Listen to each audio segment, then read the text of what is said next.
The Richmond housing market has been on a wild ride for the past 4 years, with so much conflicting information about whether to buy now, sell, wait, or hold on to your home. It's easy to get overwhelmed. Instead of getting caught up in the headlines, we're going to take a deep dive into the real truth about Richmond's housing market today.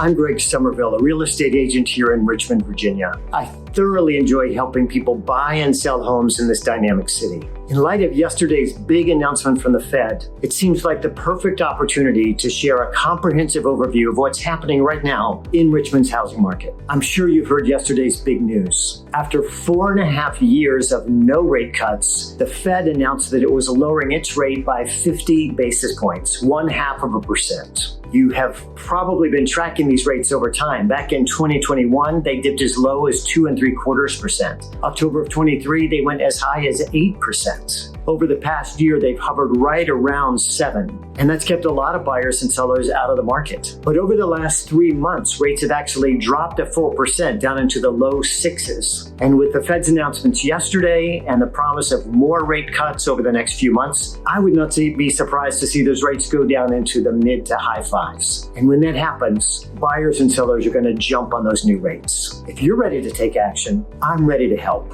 Reach out to me at any time. We've been waiting for this rate cut for a long time, anticipating that it would help jumpstart a sluggish real estate market. 2024 has been tough. The Fed had hinted at rate cuts in the winter, but because inflation numbers remained high, they delayed. And as a result, interest rates stayed around 7% until recently. Because inventory was so low, though, sale prices remained high. Total sales this year have been a little higher than last year, but nowhere near the levels of 21 and 22. On a positive note for buyers, inventory has been steadily climbing. That means there aren't as many bidding wars, and sellers are more willing to make concessions. Certainly not a buyer's market yet, but it's definitely not the red-hot seller's market that it was during the pandemic. It's much more balanced. Let me get more specific about inventory. Real estate is all about supply and demand. The fewer the homes, the more competition among buyers, and the higher the prices. During the pandemic, inventory was drastically lower than normal, but it's been steadily rising this year, and it's almost back to pre-pandemic levels. Currently in the Richmond area, there are 2,598 active listings, 5% more than were available at this time last year. Nationwide, there are 16.7% more active listings than at this time last year.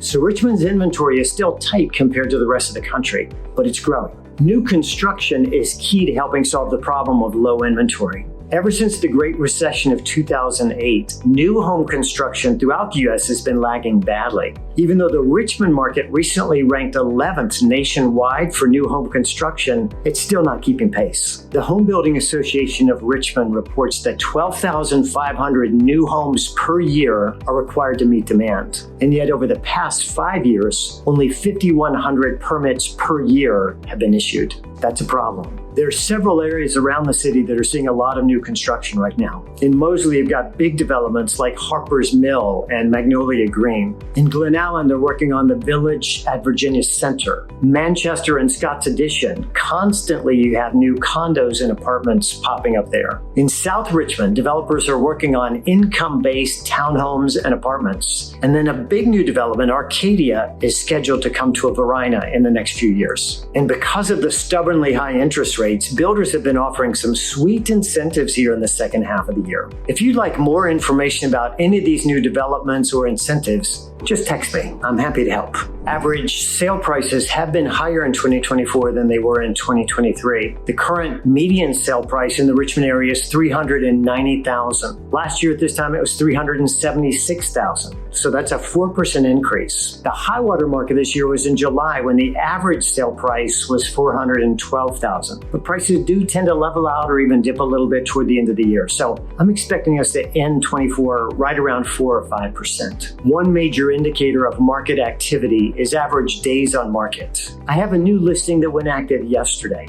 how long are my clients going to have to wait until they get a ratified offer on their property? That period of time is what we call days on market. In 2021, when homes were flying off the shelf, the average days on market here in Richmond was 9 days. Last year at this time, it was 11.7 days. Right now in Richmond, the median days on market is 15.7 days, which means it's taking sellers 25% longer than it did last year to get a ratified offer. And that means that sellers are a little more flexible, a little more willing to offer a full inspection to the buyer and to make repairs, and even to offer to help subsidize some of the buyer's closing costs at settlement. For other metro regions around the country, however, the median days on market is 36.2. Richmond homeowners are going under contract more than twice as fast as the national average. So don't assume you can ask for the moon. Here in Richmond, sellers do still have a slight advantage. There have been three main issues affecting the Richmond real estate market this year, and the first is those high interest rates. At the end of December 2021, rates stood at 3.11%. They rose steadily throughout 2022, hitting 7% by year's end. And in October 2023, briefly topped 8%. After getting our hopes up that the Fed was going to cut the interest rate 3 times beginning in March of this year, we watched as high inflation numbers and bad jobs reports kept them from taking any action. Rates did finally begin to come down in May of this year. Today, the average rate for a fixed 30-year conforming loan is 6.031%. And with yesterday's action by the Fed, I'm hoping that we see those rates go down into the 5s sooner than later. Just remember, for every 1% change in the interest rate, your purchasing power changes by 10%. So imagine if you had bought a home in October 2023 for $500,000 when the interest rate was 8%. Imagine what you could do at 6% interest. You could actually afford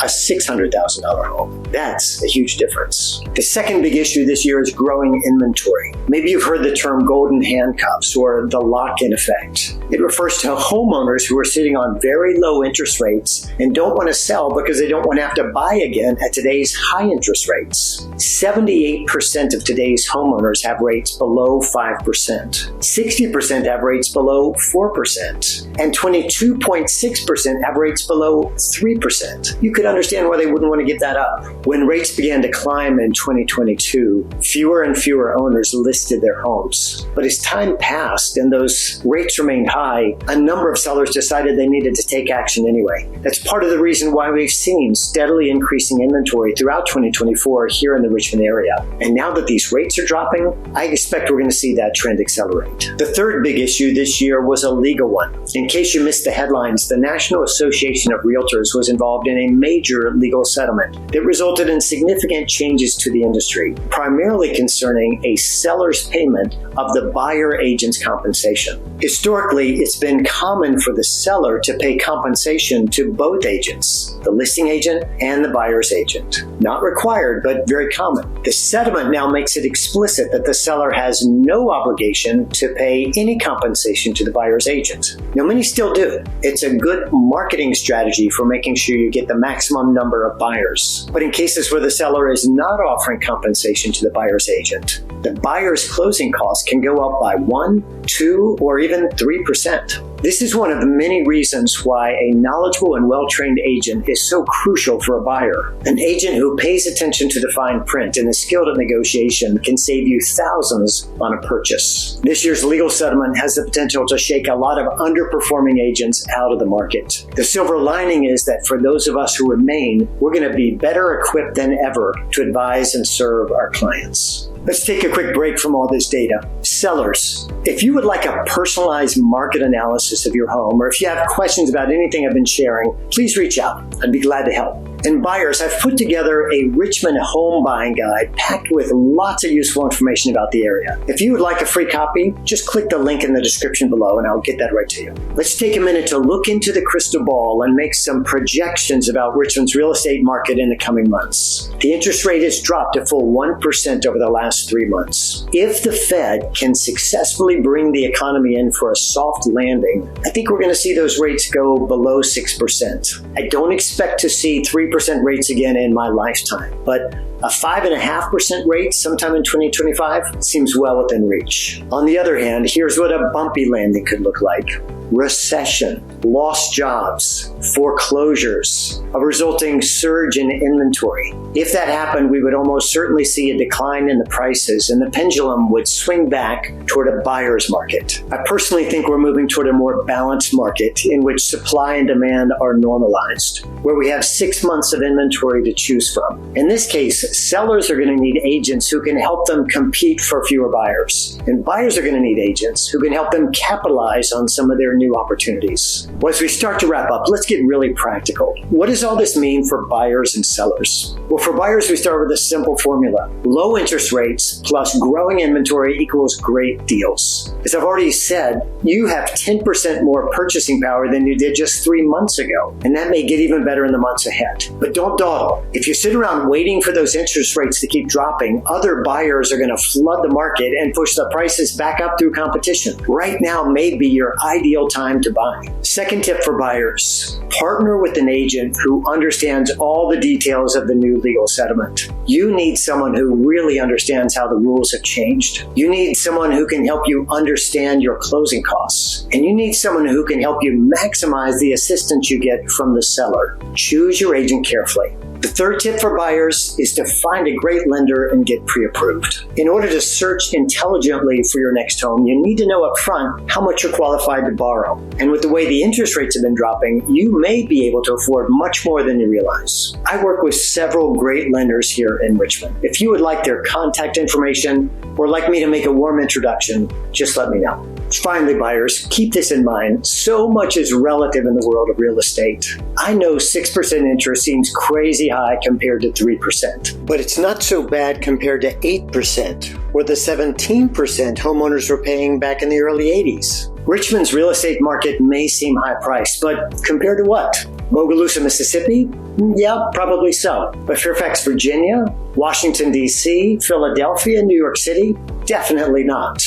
And I realize that buying a house may cost more than renting in the short term. But 7 years from now, when you sell and make 50 or 100K in profit, I don't think you're going to have any regrets. Sellers, here are a few takeaways for you, beginning with this. Spring 2025 may be a very busy season. With the way that interest rates are dropping, I expect a lot of buyers to come out of hiding. Make sure you're ready for them. Be one of the first ones to have your house available when the spring season opens. I would actually recommend that you have your house on the market no later than the end of February. Second, prepare to compete with other sellers. As inventory grows, you're going to have to work harder to make sure your house stands out in the crowd. 6 months before you're ready to go on market, consult with a veteran agent about potential upgrades and improvements. Your agent's professional recommendations will help you reduce anxiety, prioritize your punch list, and potentially save thousands of dollars on updates that won't deliver a good return on investment. Third, take off the golden handcuffs. Don't wait for the interest rates to drop back down to 3%. That's just not going to happen. And don't think about how bad it's going to feel to take a new mortgage at 5.5% or 6%. Instead, think about how great it's going to feel to reap all that equity you've gained over the past 4 years. Don't let dollar signs blind you to what's more important: being closer to family,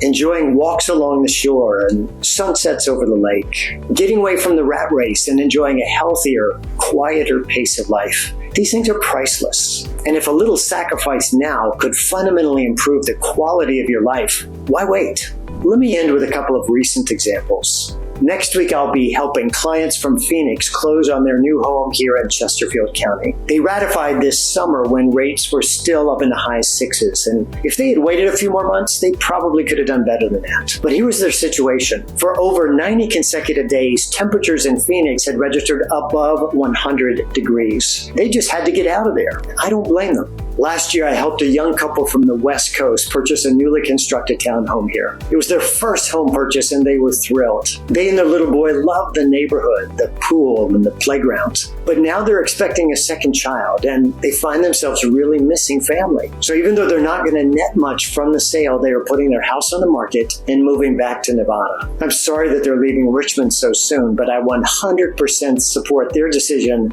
to prioritize family. Nothing could be more important. Well, we've covered a lot of ground. Thanks so much for watching. If you found this video helpful, maybe you can give it a thumbs up or pass it on to somebody else who would benefit. And don't forget to subscribe to stay updated on all things real estate here in Richmond. I'm Greg, and I'll see you in the next video.